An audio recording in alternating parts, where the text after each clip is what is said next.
Man, just running a little bit late because sometimes that happens. The Flight Club Hangover officially done.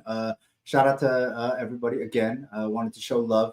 My guy BJ Media producing the two mixtapes, one for the girls and one for the boys. All that stuff officially up on Instagram and the Flight Club Twitter X handle at Flight Club 7v7. So make sure you guys check it out when you guys get a chance. I want to thank everybody that helped your boy out. The one, the only, the man in the arena. Hey, my man Devin Horn always be hyping me up. This is one of my favorite hype dudes out there, and also one of the best camera guys. From what I understand, he's really gonna dive into this football thing, and I couldn't be more proud of him. The work that he's put in,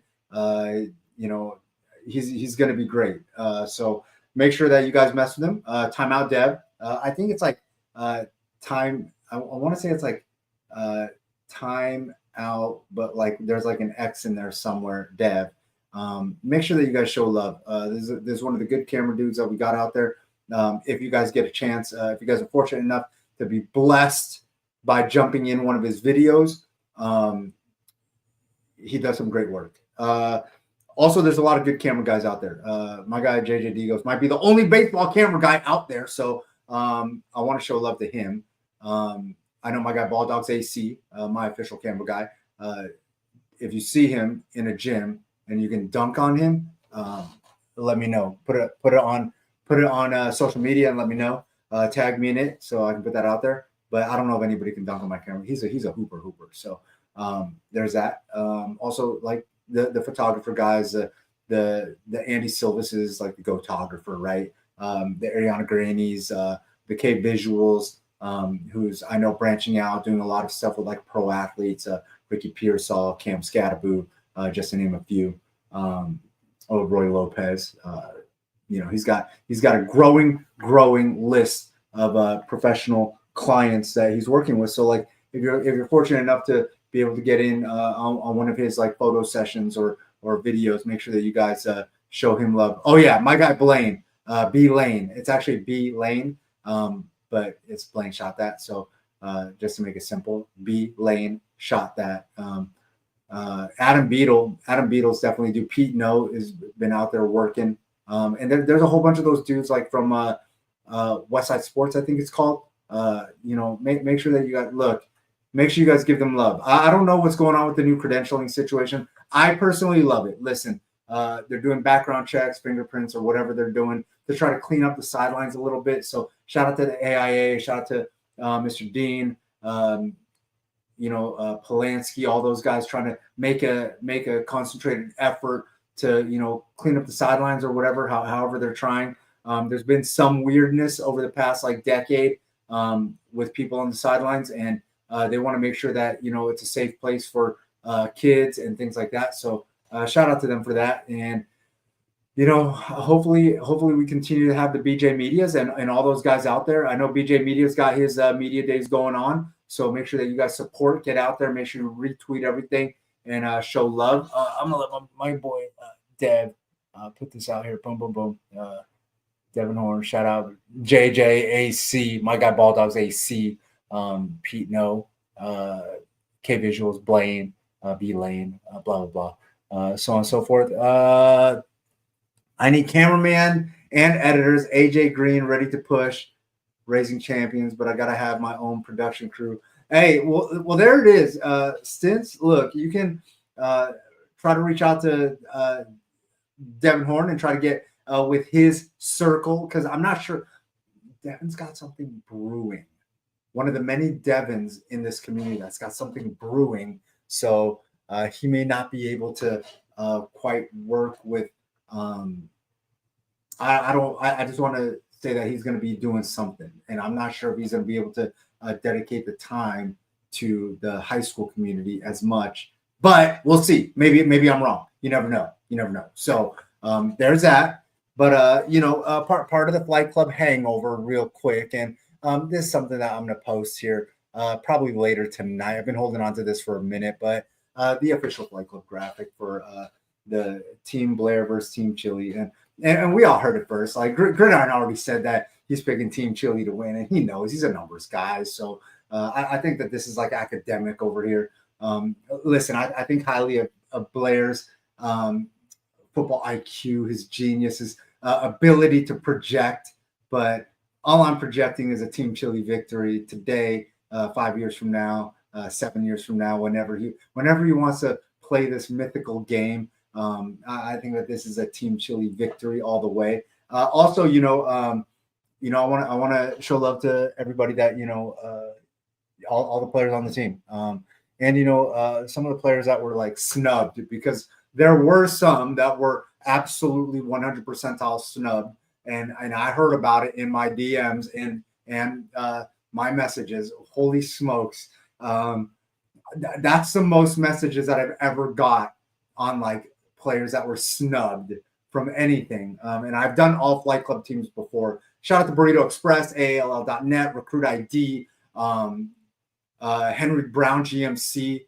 I'm grateful to everybody. But also, I do want to show love. Pac-12 Media Day going on.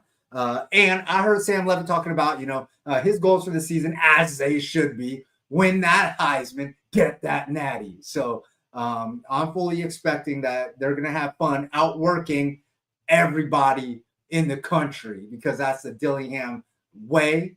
Work harder than anybody else in the country. Have fun doing it. Coach Regal, Coach Guano Mons, Ward, those guys, Coach Cooper, Coach Amy, they're going to make sure that these guys are absolutely ready to work. Coach Carrington, I think I messed. Coach Reynolds, I might have missed some. Coach Siegel, I can't not show love to Coach Siegel or Coach Bourget, since they are friends of the program, friends of the show. So I want to make sure that I show love. Anyways, without further ado, we do got the one and only Gridiron Arizona. He's going to come hang out. Hey, look, you know what? Listen, I think it's cool that all you parents show love to AZ Central and their incoming freshmen. I know Ober puts this list together, top 50, but when your boy did it, I was met with nothing but anger and hatred. You can't do this, Chili. Puts too much pressure on the kids. You can't rank the teams. You can't rank the kids. So like that, y'all just don't give Obert no heat. Shout out to my guy Obert. He showed some love to Flight Club and showed some love to some of my projects. So that y'all don't give him a hard time. Listen, y'all wrong for that.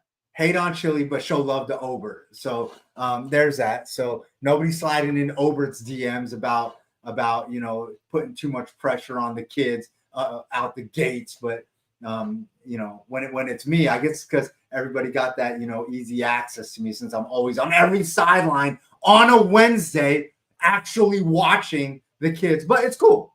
No big deal. Anyways, without further ado, I got to bring on the one, the only. We are going to have an Inside the Numbers segment. Getting back to business. I got to see what my guy Gridiron Arizona's up to. We're going to chop it up with him. And, we're going to break down some schedules. So hang out with us for about 10 seconds. We're coming back with the one and only Gridiron Arizona.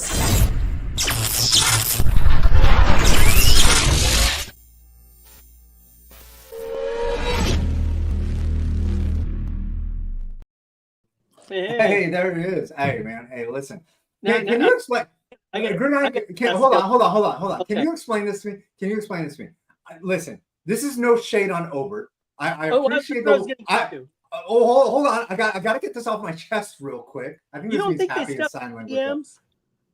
I don't know, but when I did it, like I had coaches publicly on Twitter, in my DMs, personally in person. Chili, you can't do this stuff. It's too much pressure on the kids. You can't rank the teams. It's not fair. It's not objective. Like, you're not being fair to these guys. I have parents telling me it's too much pressure on the kids. They can't handle it. We don't know what to do with it. But like, Obert continues to do this stuff, and it's cool. It's all good. It tastes sweet. But is it like, how's that? Why did I get so much heat? I wasn't qualified. When he hasn't seen any of the people, he's getting his nominations from coaches for that 50. Obviously, he does all the classes. He does, the seniors, the juniors, the sophomores, and then he does 50 freshmen, incoming freshmen, which I know he hasn't seen, but he gets input from the coaches and Gridiron.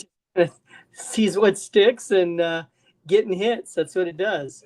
Right. Okay. Speaking of that, we did have 3,200 views last week on the You and Blaine Inside the Flight Club team, and this will prompt. You had a lot of viewers there, so there's a lot of people felt slighted. Yeah. We're gonna put up a poll. We're gonna put up a poll and let people vote. Team Chili or Team Blair. Listen, and Blair is a man of the people, just like me. Mm-hmm. Just he is a man of the people in Utah, the people of the West, Nevada, and Colorado. Whereas, like I'm a man of the people, mostly in Arizona. So it's all good. He applied any California guys on the team. I was watching. Now I'm almost surprised. I'm almost surprised that he didn't chase a Gorman guy to be his starter somewhere. But anyways, going back to what you were saying, like Obert reaches out to coaches and gets the input, and I can appreciate that. However you got to do it. I actually physically go to games. I actually physically step on the sidelines on a Wednesday to see with my own two eyes who's doing what. And you waited till after the freshman season, if I recall, too. Yeah, for the most part. He does this now before they've even. Maybe some of them are playing sevens in June, but that's the closest they've come to playing any version of high school football. Yeah, look, man, and I'm definitely not hating on Obert's work. I think he's done a lot of stuff. I do read the other three classes. I like to take notes with them and kind of make a list for if I go see some team in week 8, and kind of guys to watch kind of thing. What's it called? Stints is over here going crazy on this thing. DJ's work still no love, and I know it's not 50 incoming freshmen, but and maybe not. Listen, I think DeMarcus is nice, and DeGraffenreid Reed is absolutely insane. This kid, and they call him Prime. He might have to play quarterback for the freshman team over there at Hamilton. He's obviously related to the DeGraffenreid, the linebacker that I believe is at Alabama State now. I mean, I can't imagine that there's too many DeGraffenreids out there. But, name, yeah. I'm gonna guess yes, but I don't know for sure. And then there's a Grant Zemlis kid over there at Hamilton. He's gonna be a tight end, DN type. I think he's gonna be a tight end long term. Absolutely looks the part. So I'm just sad that the freshman team looks loaded, I guess. I'm just sad that I took so much heat for it, and look, I'm just trying to show love the same way, but I guess your boys got to be treated a little bit differently, but it's cool. No big deal. We're gonna move on. From that. But Gridiron, how are you feeling? The Sun Devils out there at Media Day taking a lot of attention. Media Day, yeah, winning the cup. I like the comments from Dillingham that he said he has to retain guys, is his main point of emphasis. And he did. That's the way it is now. It's you get these guys. It'd be like if in the NBA draft, if you only got these guys for a year and then maybe you lost them after a year, which obviously doesn't happen in the NBA draft, but that's what he has to do. He has to keep. And most of the freshmen, obviously, at the Big 12 level are not going to play, that freshman year. But you got to keep them interested in the program so that, they don't run off and try to go somewhere else. They maybe take a step down and get on the field or have some kind of relationship with another coach at another school and try to jump over there for their still 4 years of football at that point if they're not playing as a freshman. And Dillingham, friend of the program, he talked to us a couple weeks ago about retaining so many players and things like that, making sure that was a priority. And the way he's building this thing's absolutely amazing. And I know that, and I've put this out there. There was a lot of, I'll call it behind the scenes hate on Dillingham early on, like, oh, he'll never get this program turned around. Like a lot of people wanted to say a lot of stuff under their breath. It looked like it was a long ways away. Oh, I mean, he had to clean up a mess. Look, Mickey Mouse had to clean up a mess in Fantasia. And look, Fantasia's one of the highest grossing Disney films of all time. And something about Disney. Just like Mickey, Dilly worked some magic. So there's something in the name there. Absolutely. And Yormark pretty much freely admitted it in his statements that the reason they weren't doing a media poll for Big 12 Media Day was because they felt it was unfair to ASU by making them last, and they think it hurt them in the overall scheme of things. I don't know how much stock I put in that, because the voters in the AP poll are still voting and making their preseason polls, and that's what a lot of that's dictated on too. Yeah, I think not having like a preseason media thing, I think that's kind of dumb. I mean, look, you know, it was kind of egg on the face of all the media people that did vote, you know, and they like, hey, that happens, you know. Sometimes you get a weird team coming through and winning the league that everyone thought was toward the bottom. 100%. Listen, you know, like I said, you know, a lot of people behind the scenes, like publicly, they'll say, "Oh man, we supported our guys because it's Iguano and Mons and Regal and this, that, third." But behind the scenes, they're like, "Man, these guys are going to be terrible. They're never going to fix ASU." Our guy Eric Newman checking in from Wisconsin. Hey. I'll put my hand up to say I wasn't sure about Dillingham. I think it was more about not being sure about the program in general, less about him as a coach. Listen, I love the transparency. An ASU alum there in Eric, yeah. And this is part, you know. Oh, I'm sorry. So he's a Marquette alum. He's a Marquette alum. Did he go to ASU for something? I thought he was doing something at ASU. I don't know if he was. Maybe he got his master's over there. He was doing something with ASU, and he's a Marquette alum. Yeah, but you know, listen, I think that this is part of the problem in media. Too often, media is afraid to go on record and be wrong, so they try to play it safe. So, like the year, you know, I had zero. Oh, see, this is how well I know my guys. I did go to grad school at ASU. Okay. See, that counts. Okay, there you go. Don't forget that one year where I said the Diamondbacks were going to lose 100 games and then they went to the World Series. Mm-hmm. Like, look, man, I mean, it happens. And we still let you predict the next year. We didn't ban you from predicting. Yo, they offered me a media pass the next year. Well, pro sports are a little bit different because pro sports, you know, you go to the playoffs dictated on your record, which is what these SEC and Big Ten guys are trying to do with this college football playoff by guaranteeing their teams 4 spots and 4 spots. And here's 2 for you, other the little conferences there, even though you're still called Power 4 conferences. And I do hope that Yormark's, support of the 5-11 thing sticks. Hey, they actually offered me a media pass contingent on me predicting another 100-loss season.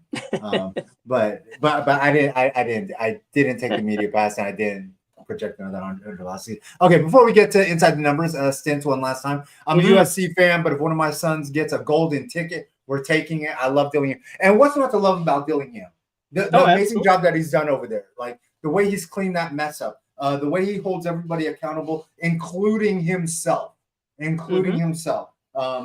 can't imagine that there's another coach in the country that these young kids would. I mean, look, I know that some kids are picking over ASU and things like that.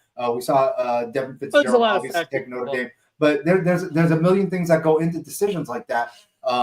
And I would love to talk to Devin at some point. And so some of your local kids are going to want to go out of state anyway, just, you know, to have something different, you know, especially if they grew up here.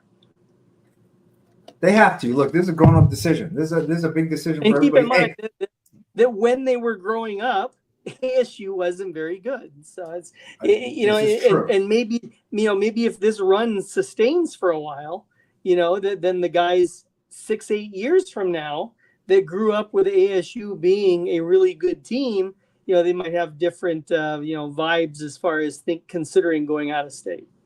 Look, man, I don't want to spend too much time on this because we do got to get back on track. But I will say that I do think that Dillingham is going to land 4 out of the 6 golden ticket kids. I think that that's a real reality. And I think that he's got an amazing coaching staff that's really going to make sure that those guys are made a priority. So, you know, I'm just super excited about that. But without further ado, we do got to get and if they are successful with that, it's really going to bring attention for the next class. You know, the 28 guys, you know, who's going to get the golden tickets, you know? Yeah. I mean, I think part of keeping that is going to have to be it's a deep class too. Here. So, but and also, I know we said we're going to move on from this, but also I don't think that there's really a limit on how many golden tickets that are given. I think that if Dillingham finds 10 kids that are worth it, he's giving them out to sure. 10 kids. And if there's only 3 kids or 4 kids, he's only giving them out to 3 or 4 kids. He's going to make the kids that need to be a priority. And for everybody else, build that chip on your shoulder and try to find a way to go take that golden ticket from a Zarek Sidney or a Kale Snyder or one of those kids, a Jake Hildebrand. When you line up, especially if one of the 6 ends up committing somewhere else, because we've had a lot of early commitments so far. So more than ever. All right. Anyways, time to get some. And one last shout out. The Twitter address for Devin Horn is Devin M Horn, and the Instagram is TimeOXDDev. So yeah, I knew that. He's a little more popular on the gram. He's a little more popular on the gram. Hey, at some point we got to get Gridiron and IG and Instagram. Not a picture guy. What is it? No, but we can just put them well. We can just do the manual scoreboard on there every Friday during the football season. It'll be like a seasonal thing that everybody will look forward to during the season. Manual scoreboard on Instagram and Twitter, and it'll be amazing. I'm gonna make an Instagram account for you. I'm gonna make the official Gridiron Arizona Instagram account. Somebody don't take the handle, but anyways. Gridiron, let's get to this. We do got some schedules to break down. Yep. Super excited about both of these teams because I think that both of these teams have something impressive going on. And the first one that we are going to talk about is going to be, drum roll, please. Here we go.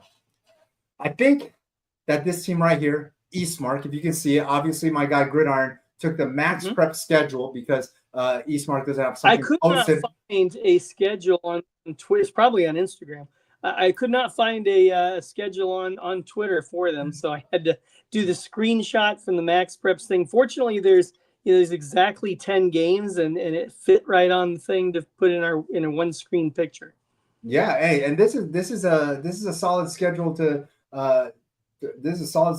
deal with. First up is Chrisman, Coach Hare's crew. Second up, Walden Grove. I think that this is going to be a tough game for them. I'm going to let you go inside the numbers on this one. Yeah, Walden Grove from down in the Sahuarita, 8-4 last season, and the Red Wolves return quarterback Caleb Layton, who had 19 touchdowns last season. It is a home game, the first of 3 home games, as you can see there, but a good test for a team in Walden Grove that was a playoff team last year and a place that Eastmark wants to get to. And Walden Grove, I believe, still coached by Coach Noble. He likes to make a rain, so he wants to put numbers up, and he wants to put a big number on that scoreboard. So I think that this is going to be an exciting early game for Eastmark, and I think that this game is going to be probably played somewhere in the high 30s, low 40s, maybe higher. After that, they got Cactus Shadows. This game is going to there. Yeah, this game is going to be a challenge, because obviously we're going to have a big quarterback matchup of sorts, and Donovan Dixon, I think, is going to. I think Donovan Dixon, Riker Crank, some of those guys over there at Cactus Shadows are going to be looking at this Eastmark team, and Eastmark playing up. They know what they're going up against, and Cactus Shadows, I don't think that they're going to take them lightly, but this game should be interesting to watch. After that, Eastmark is on the road at the Vale. This might be an interesting game to go check out for anybody looking to catch a Maryvale game. I think that this is going to be one of the tougher games on Maryvale's schedule, but Eastmark, they got a lot of things going for them, and I'm just wondering how they're going to schedule. Yeah, Maryvale's got some things. They got a young quarterback. They got a young edge rusher that might cause some problems for Eastmark, and then they got that athlete Julian Alekpavi that made Team Chili for. Yeah, and this is week 4, so their transfers might not be there yet. So right. Well, the edge rusher that I'm talking about, I think. I know. I'm just saying overall. Yeah. After that, they are home versus Washington, and look, man, they got like 5 of their first 6 games at home. After that, it's Mesquite. Like, super friendly schedule for Coach Lyons' crew, and I think that this is gonna set them up nicely for that back half where they go on the road versus Post and Butte, and then they're home versus a tough Snowflake team that is usually very, very blue collar, plays tough in the trenches. I'll let you go inside the numbers on these guys. Yeah, Snowflake 12-1 last season. Lobos returned quarterback Jacob Leduc, who passed for 1,000 yards and 11 TDs last year, and also rushed for 720 yards and 19 TDs. So a team that usually combines 2 running backs and a quarterback, and any of those 3 could run. They did graduate the 2 senior guys from last season, but I have no doubt that they're going to have 2 more guys in the backfield lined up and ready to go, especially by then.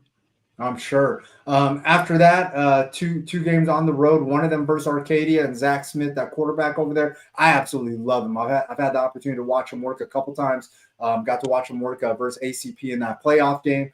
I think it was that playoff game last year. It might have been the last game of the regular season, but I got to watch him work versus ACP last year. ACP did put a number on them, but Zach Smith was somewhat impressive. After that, they're on the road versus Combs on Halloween. Should be a big game. I'm excited to see how this whole thing shakes out. Eastmark got a lot of talent on their roster. I love the quarterback over there, the young guy, Dane Silver. I know they got another quarterback over there, too, that played last year, Dylan Gessner. They got a fleet of receivers. He's a base. Dylan Gessner? Yeah. Yeah, I'm kind of expecting Silver to be the main guy based on what we've seen over the summer. It kind of looks that way, but I mean, Gessner did get most of the work last year, if I'm not mistaken. I'm not sure. Coach Lyons tempering the young Silver, trying to figure things out. But they got a fleet of receivers over there. One more note: the Walden Grove game is a Thursday. Everything else a Friday. A Thursday at home. That might, like I said, might be a good the Walden Grove game is a Thursday. Everything else a Friday. That might be a good game to go to. I might have to go check that one out. I might try to go check that one out. And then Eastmark, of course, located out in Mesa. Is that Mesa? I thought that was like Queen Creekish, but I don't know because I don't go out there that often. District, but it's I think it's a Mesa address. Oh, okay. Beautiful area though. Beautiful. Oh yeah, beautiful area. I've been there new developments and stuff. Yeah, and a lot of room for that school to grow too. Yeah. Offensively, it's on Ray Road. I think that's more Queen Creekish. Okay. But I don't know. Listen, man. It's basically I have no idea. Ray and Ellsworth, for those of you familiar with the Southeast Valley. I'll let the people tell us in the comments. But look, a fleet of receivers for whoever's playing quarterback. Max Cano, Daniel Duro, Kyson Lunt. Kyson Lunt was a dude, I think, last year for them that was kind of developing. Landon Veal on defense, leading the way at linebacker. He's really going to need to step up and fill in for the departed Carson Menard. Kaleo Kalama, defensive back.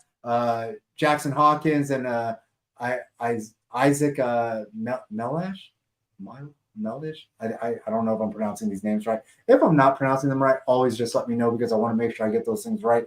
But Malage would be my guess. Secondary, the athlete position, secondary wide receivers are some of their strengths. I think what they need, make sure that they get some work in the trenches. I think they need a running back to step up, somebody to complement Vigil up front. So whoever steps up and is ready to go, I think that's going to go a long way for them. I'm going to let you go inside the numbers on this Eastmark team that participated at Flight Club. Yes, they did. Eastmark 5-5 last season, finished number 18 in the final 4A rankings. They've made the playoffs 3 of the last 4 years. Their record in the last 4 years is 34-13. Head coach is Jason Lyons. He's in his second year. They're in the 4A Desert Sky region, which is a new home for them in 25.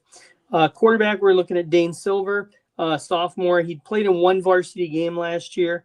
6'5", 215, has an offer from NAU, was the camp MVP for the NAU mega camp that he went out to. Running back, you mentioned someone's got to step up. No running back had more than 150 rushing yards all of last season returning. The team averaged 94 yards per game running. A couple of receivers, Maximo Cano is a senior, 33 catches, 569 yards, 3 TDs. And Kyson Lunt, also a senior, 17 catches, 292 yards, and 2 touchdowns. Over to the defense, linebacker Landon Vigil, a senior, 62 tackles, 4 sacks, and an interception. And defensive back Brent Glover is a senior, 42 tackles, 2 interceptions. They had no JV team last year. Their freshman team went 5-3. Included in those wins were both Snowflake and Poston Butte. Man, I like this schedule for them. Look, I think that they got 5 very winnable games over here that I would say that they're going to win. So I'm going to definitely give them 5 wins, but there's more. Calm down. And they are planning a JV team for this year. So I got them down for 5 wins. I look at some of these other games. I think Walden Grove, Snowflake having to make the trip, games versus like Arcadia, who I think will be tough. Cactus Shadows obviously will be tough. I'm going to go ahead and take Eastmark. Probably their 3 toughest games are all at home against teams that will have to travel a great distance. Yeah, Cave Creek's a long ways from Queen Creek too. I am going to take Eastmark for 8 wins this year. Wow. I might be able to be convinced of 7, but I think 7 is so safe, and I like to give them the benefit of the doubt. I think Dane Silver, if he plays as projected, I think that this is 8 wins, almost easy. But it might be 7. It might be 7. I'm curious to see what you picked. Don't persuade me. I'm going in the lower end there. I'm a little concerned about what they're going to do with the run game. They did. They did lose some guys on defense. Got the 2 tough back-to-back games there: Walden Grove, Cactus Shadows, and then another tough back-to-back with Poston Butte, Snowflake. Remember with no bye weeks in there. I'm going to go 6-4 for Eastmark, which is a 1-game improvement, but 2 games below what you projected. Poston Butte has a revamped coaching staff over there, which I love. I love the coaching staff, but it's also about adapting and the kids and stuff like that. Chrisman too, new coach. New Walden Grove, great distance. Snowflake, great distance. Arcadia, new coach. All right, put me down for 7. Put me down for 7. You've convinced me. Okay. I've changed to 7. I'm gonna I take do these in pen. Well, then you better scribble it out. You gotta scribble it out. you can scribble it out and put me down for 7. Look, I'll take 7-3. I did like them for 8-2. I think they'll get their 8th win in the playoffs. Because there's like 153 teams making the playoffs this year in 4A or whatever. So I do think that Cactus Shadows game is going to be very, very rewarding down the stretch for their season and stuff. I think it'll prepare them for the playoffs. Yeah, we got 58 teams in the 4A, but 24 will go to the playoffs this year. So, which is about fair because I know that that's what everybody wanted. Mm-hmm. So I'm with it. But look, if everybody gets what everybody wants, then I support it. So. Look, I like that. So I got 7-3. You got 6-4 because sometimes you're a hater. So, all right. Up next, we got this should be interesting. I'm curious to see how we pick on this one. Another Flight Club participant. Our guys over there at Peoria, the Panthers, led by one Dante Tyson Jr., who was on Blair's team. I was disappointed. Good pick by Blair. It was a good. Okay, fair. It was a good pick. I didn't think that Blair was gonna take him there, but he did. Anyways, I think that this team is primed to make a big run with Coach Golden. I do like this schedule, although early I feel like there's some hurdles, and I'll get into that in a minute. But first up, they are at Deer Valley, then they are at Kellis. Then they are at Saguaro, which is Tucson, Saguaro, not to be confused. 3 straight road games. The opposite. 3 straight. And then, if I'm not mistaken, is one of those games in Flagstaff? Do you know? Did they play one of the Flagstaff games? I thought Peoria did, but I wasn't sure. No, They're No, all three are true road games. all three are true road game. I mean, Yep. Flagstaff would be a true road game. Well, Too, but it would be a neutral site game, but it'd be a unless you're playing Flagstaff or Coconino. Yeah, they're all three are road games. Then they get somewhat of a rivalry game early on versus Cactus, September 19th.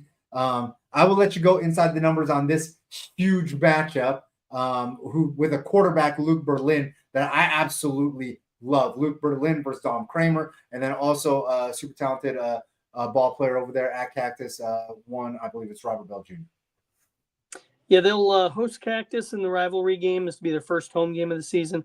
The Cobras have won the last 7 meetings in this series, and the rivalry dates back to 1978, which is Cactus's first year. And of course, this is their step up to play a 5A team. It's a rivalry they've maintained, even though when Cactus moved up from 4A to 5A, and they still play it every year in the front half of the season. I like it. I'm with it. After that, Peoria gets Poston Butte in their friendly confines. They are on the road at St. Mary's. Then they host Paradise Honors for homecoming. After that, they get a tough ALA West Foothills team. I'll let you go inside the numbers on that game and what you expect over there. ALA West Foothills, I expect them to be tough. Yeah, they played ALA West Foothills last season and lost to the Guardians 7-6. That was the final score, not a first quarter score, as a final score. The Guardians went 12-1 last season. They lost the 3A championship game to Push Ridge, and they've moved up. They've been moved up. This is their first year in 4A, and they are part of this region that Peoria is in. Yeah, I like ALA West Foothills and what they got going on. I saw them a couple years ago. I actually saw them play Peoria. And you know what all the other ALAs have done. So this one's been right on that same trajectory. Yeah, I think that they're going to be okay. After that, it is Northwest Christian at home, and then Thunderbird for senior night. A Thunderbird team that is kind of making some noise these last few years. So reason to be excited. Hey, the back half of this schedule is pretty tough, man. These last 3 games, I think it's a really fun region that they're in. Yeah. Yeah, I think at ALA West Foothills, Northwest Christian, Thunderbird all in a row. That's going to be a good setup for the playoffs. I think that this is going to be a challenging schedule for Coach Golden's crew. I like what he's got over there. I think an experienced quarterback in Dom Kramer who's ready to go. Dante Tyson Jr., super talented wide receiver athlete that can do things on both sides of the ball. A 2-head running back combo with Carrillo and Bell. And then defensively, they got guys up front, Zarpa, James, KD, I can't pronounce his last name. I think it's Noshizgin Dunbar. And then Brandon Castellanos, a defensive end. Hopefully he can slide back, play some outside linebacker or something to help him that way. But super talented crew that Coach Golden has. Should be super excited about this. Prime for this is their moment. This is their moment, I think. This is what they've been waiting for. Since the arrival of Dante Tyson Jr. and Kramer and Bell and these guys in the development of Carrillo and Big James, I think that this is the season that they've been waiting for, and they're hoping that they get big things. Before I put my prediction out there, I obviously got to wait for my guy Gridiron Arizona to go inside the numbers on this super talented and what I believe to be the most loaded Peoria team in a while. I agree. Go ahead. Peoria 6-4 last season. They started the year 1-4. They won the 4A Skyline region by going 5-0. Finished number 20 in the 4A final rankings, so right around the same spot Eastmark was in. Peoria has made the playoffs 21 of the last 25 years. They have had back-to-back 6-win seasons. Head coach Jason Golden in his 4th year, and they are still in the 4A Skyline region. Even though you got a couple new teams in there, at least with ALA West Foothills in there now. Quarterback Dominic Kramer is a senior, 1,195 yards, 12 TDs.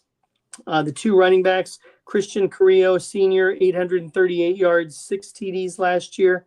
Javon Bell, another senior, 668 yards and 11 TDs in 8 games. And then Dante Tyson Jr., the wide receiver, junior, 647 yards receiving last year, 7 touchdowns. That was as a sophomore. He's 6'3", 185, has 21 offers, including Florida State, Michigan, Nebraska, Oregon, and Texas. On defense, you got linebacker Lawrence Zarkpa Jr. He's a senior, 63 tackles, 2 forced fumbles last season. Defensive end Brandon Castellanos, senior, 33 tackles and 2 sacks. Peoria returns 8 starters on each side of the ball. And this does kind of look like a special senior group, as you were saying, with a dynamic junior playmaker. Man, I am trying to figure out how I think that this team is going to do, and I got a number that I think is pretty high. They come in on a 5-game winning streak. Not too many teams enter the season on a 5-game win streak because they've usually lost a playoff game. Yeah. Oh man, I got a number that I think is pretty high. I am going to allow you to go first. All right. I'm going to allow you to go first because I got a number that I think is pretty high. So, Gridiron, go ahead. You take this away. Last season, Peoria ran the ball an average of 32 times a game and passed it 17 times a game. And it was really because they only had 2 receivers. They had Dante Tyson, who was a sophomore, and then they had a senior. And between the 2 of those guys, they had like roughly 80% of the catches for the season. This year, when I talked to Coach Golden at Flight Club, he feels they've got 6 or 7 guys that can make plays on a Friday night. So if teams are going to, bracket Tyson and double team him, which they will. They feel which they will, and Tyson's even taller and a little bit bigger than he was last year too. Probably put about 1.5 inches on and 15 good pounds. So I think you're going to see Kramer throw more this year because as we mentioned in his stats, he was right around 1,200 passing yards last year.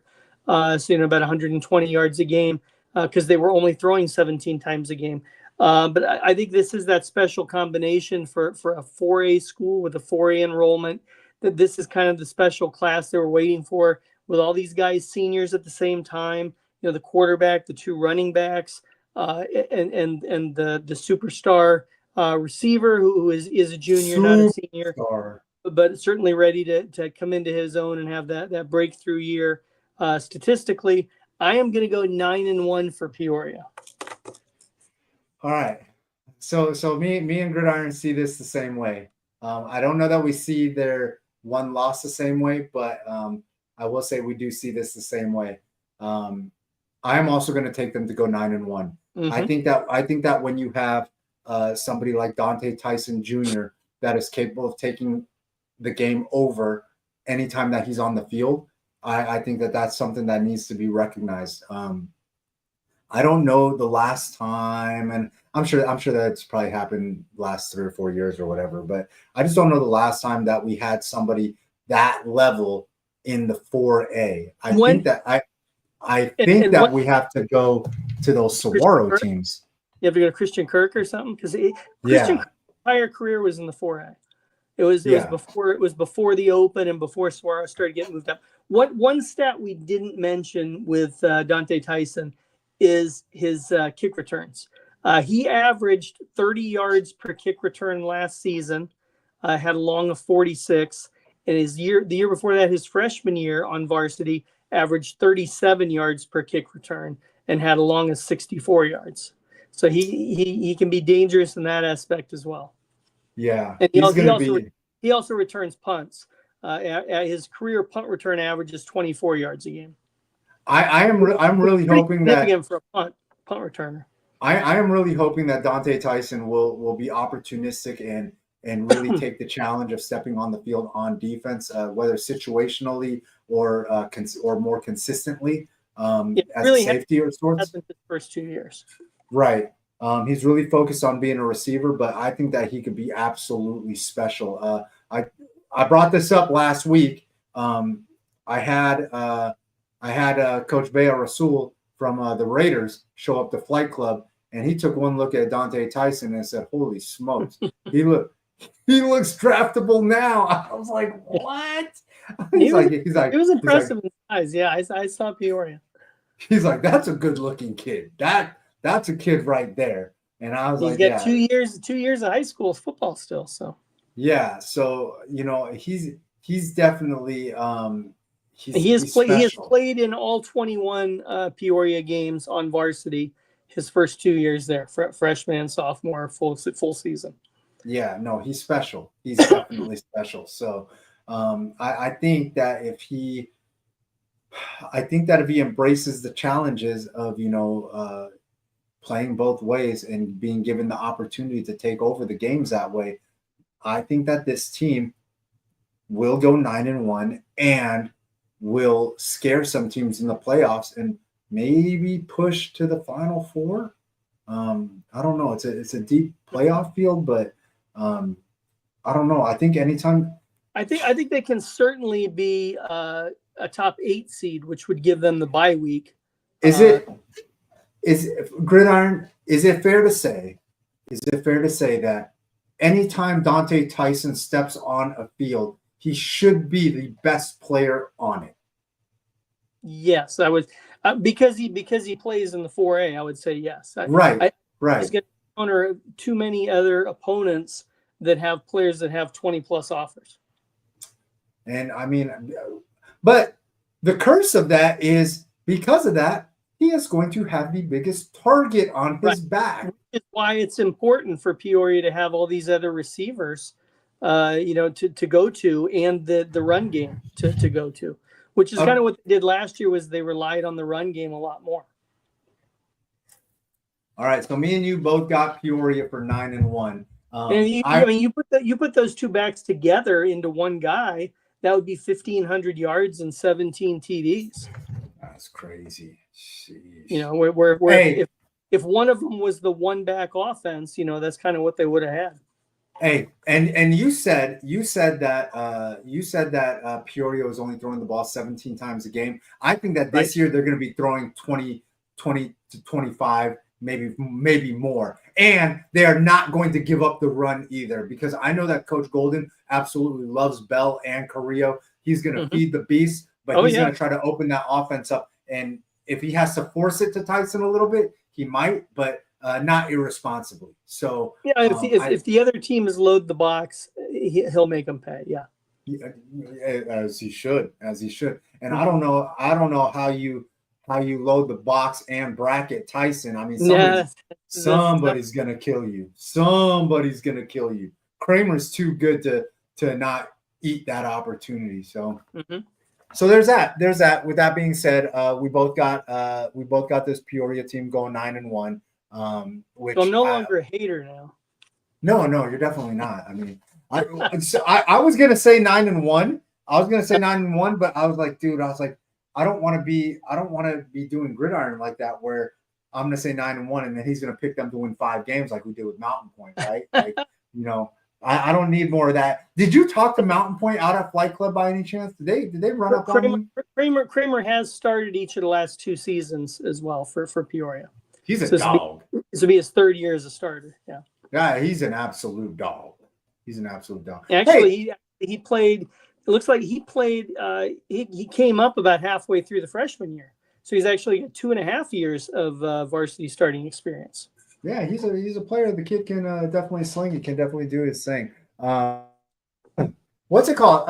Real quick, I do know that Devin Fitzgerald committed to Notre Dame over the weekend. Yes. And we did somewhat have a prediction.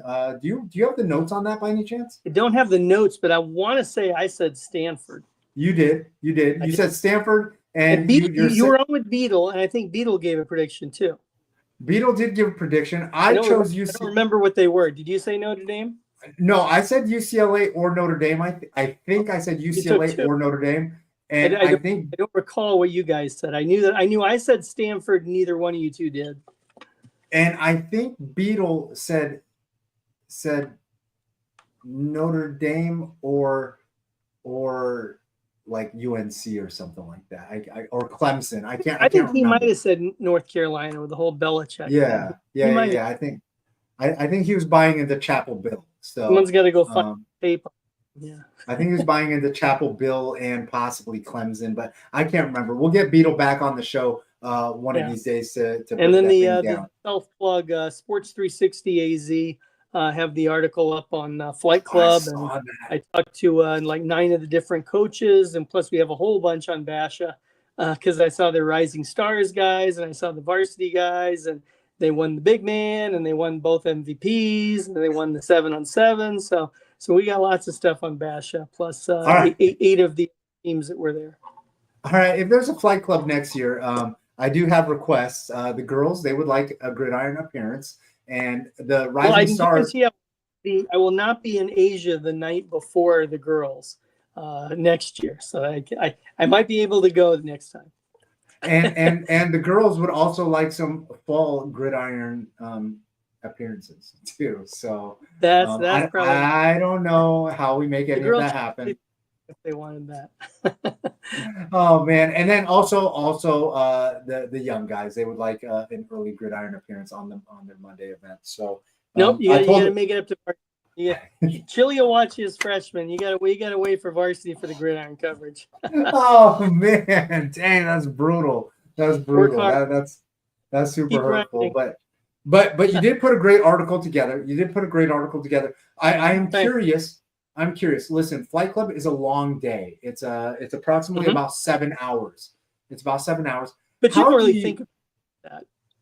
No, but how do you like divide the time up? Do you dedicate yourself all to one game at a time? Yes.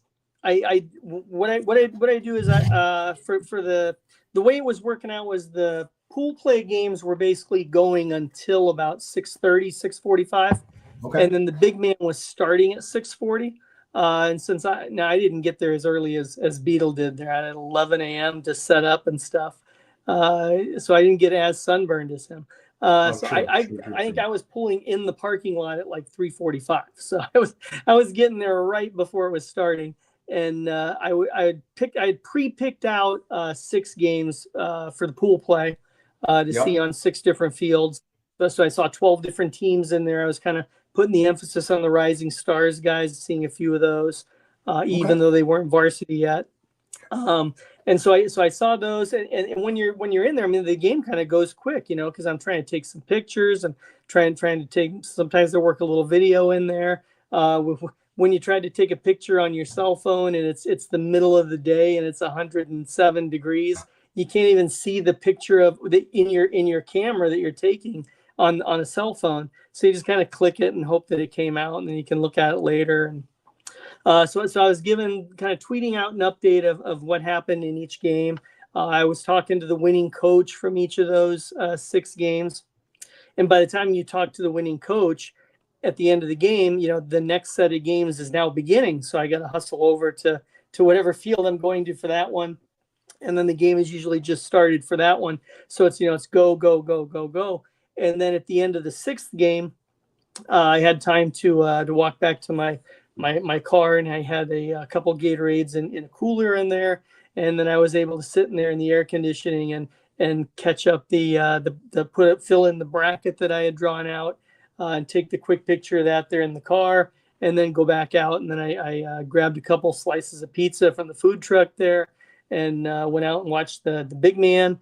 They were just starting the one-on-ones. So I did that, and I thought that they were ending after the one-on-ones, but then I was told that there was this extra event, and then we all headed out to the parking lot, and there's Chili drive back in a Hummer up there to begin the pull. And the pull went much quicker than I thought it would, but that's because I wasn't the one pulling it.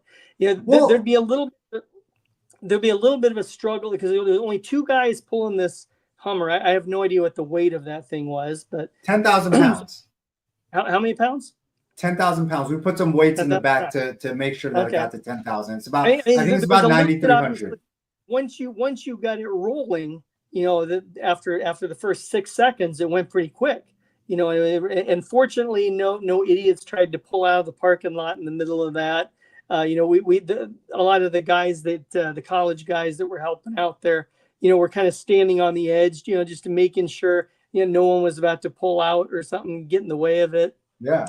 And so we watched that, the 4 teams, do the poll, and then got back to the sevens, and they were in the quarterfinals at that point. So then I got to see a quarter, a semi, and a final as we wrapped it up, and the next thing you know, it's the end of it, and it's 11 o'clock. So No, man. Listen, Saliga crushed me, and I heard he was talking behind the scenes about, oh man, Chili's a hater. If he doesn't support the big men better, I'm not going to show up and make an appearance. So he's got to find an event that's going to be cool for our big men. Blah blah blah blah. And I was like, oh, okay, cool. I was like, let me get something that's going to grab some eyes. And shout out to Henry Brown GMC. They gave me the opportunity. They said, you know what? We think we got something that that might grab some attention. Let's give you a brand new 2025 Hummer EV truck, and let's see if a couple of your big men can pull that thing approximately like 40 yards or something like that, 35, 40 yards. It was a legit 40 yards. They measured it off. Yeah. So we worked that out, and again, shout out to Henry Brown GMC for taking care of that. And yeah, man. Gotten it back? Did you? What's up? You did return it to them, right? Yeah, kind of. Yeah, You haven't driven it to California. No, I didn't drive it to California, but I did drive it around for a couple of days, and it's definitely a cool vehicle. Look, for anybody in the market for a Hummer, I highly advise getting one. Like, the electric part of it, dude, that car, literally just like the name, like it just so quiet, such a quiet little hum to it. Like it's not like starting an engine. And I'm guessing that Teslas are the same way or whatever. But like you start that thing up, like you don't even feel it. It just pushes. You don't even know it's on. No, you don't. And it took me a minute to get used to that. When I was on their lot and I started it up the first time. There's no key to turn. There's no key. So I pushed the button once and I wasn't sure if it was on. Like I saw everything go on in the car, but I couldn't hear like an engine. I couldn't even feel an engine. So I pushed it again, and then I pushed it again. And I was just like, dude, forget it, man. I was like, let me get out of this thing and let them know that like I can't. I was like, I don't think it's starting. And they had to explain the whole thing to me. I had never driven an electric vehicle like that, and yeah, it was very, very cool. And something that big, I just kind of expected to have a little bit more roar to it when you start it up. But super cool vehicle. That thing can definitely pull its own weight too. So you definitely feel like how big that thing is. So shout out to all those big fellas that got the opportunity. Yeah, big guys pulling it. So yeah. Yeah, and shout out to all of them. The event was kind of inspired by my guy Michael Masunas, tight end over there at Michigan State, straight out of Hamilton. During the pandemic, he actually pulled those 3 trucks, made it onto ESPN and stuff. And because it was a Hummer, it was a Chevy something, and then like a Suburban or something like that. And he pulled those things like, I don't know, like maybe like 30 yards or 25 yards or something like that. But inspired by Masunas towing. In the summer, yeah. Yeah. So, man, absolutely insane. So, yeah. Anyways, there's that. Gridiron, I totally appreciate all the coverage that you gave. Showing up is just a big deal, and at some point when I get back to Arizona, we got to go grab some lunch, maybe some DeFalco's Deli. I saw that Adam Beadle posted that 40 calzones at DeFalco's Deli equals 70 hot dogs that your boy ate in the hot dog competition. They probably have a zone eating championship. I don't know if we're gonna eat 40 calzones, but we'll definitely get a sandwich over at DeFalco's or wherever Gridiron decides to go. So Gridiron, I always appreciate you hanging out and chopping it up, talking some high school football and giving back to the community. Men lie, women lie. Numbers don't. Gridiron's always held down the community. Gridiron, I will catch you next week, and we're gonna have 2 new schedules to break down, 2 new teams to talk about, and. Is there anything else transpiring between now and day 1 of football, the first game? Is there anything else? You got teams going to camp right now. You got the Chandler District actually starting school next week. And then I think it's like the first. I think it's like the 1st of August is when the training camp, so to say, begins, the practices, and then at the end of August we'll have the games. What's the first thing that you go out to? Big schools only, right? Because you don't hit the small schools on their day one. This was rarity to talk about 2 4A schools tonight, because I normally cover the 5A and 6A. Yeah, 5A, 6A only. Okay, which is Flight Club last couple weeks ago was the first time I'd seen Dante Tyson. So yeah. Oh, okay. All right. Well, hey, there's that. Gridiron, appreciate you hanging out, and I'll catch up with you next week. All right.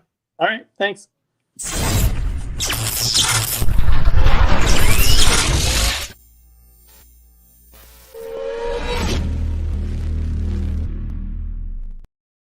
As promised, I am going to be posting the graphic, the Team Chili versus Team Blair graphic. Shout out to my guy, K Visuals, for putting it together. I wanted to make sure that everything kind of got its attention, both mixtapes, things like that. Again, shout out to BJ Media for hooking up both mixtapes kind of annually, right? Because like he did it last year also. So other than that, boy Chili, I'm going to make my way out of here. I'm going to try to catch up on all the Pac-12 media notes. And next week, hopefully have a guest booked and figure everything else out. I'm going to try to make my way back to Arizona soon. Other than that, I'm just going to enjoy the Southern California weather. And guys, don't melt. I heard that it's absolutely crazy in Arizona. The heat wave is absolutely insane over there. I don't know if it's the heat wave or it's just actually Arizona, but I heard it was like 115 already the second that I left. So I'm sorry, but your boy Chili, I'm gonna make my way out of here. Y'all know the deal. Forks Up Forever at Just Chili, Instagram, Twitter, Snapchat, Just Chili TV. Hit me up on YouTube, like, comment, all that stuff. Help me out with these algorithms and things like that. And I'll catch y'all next week.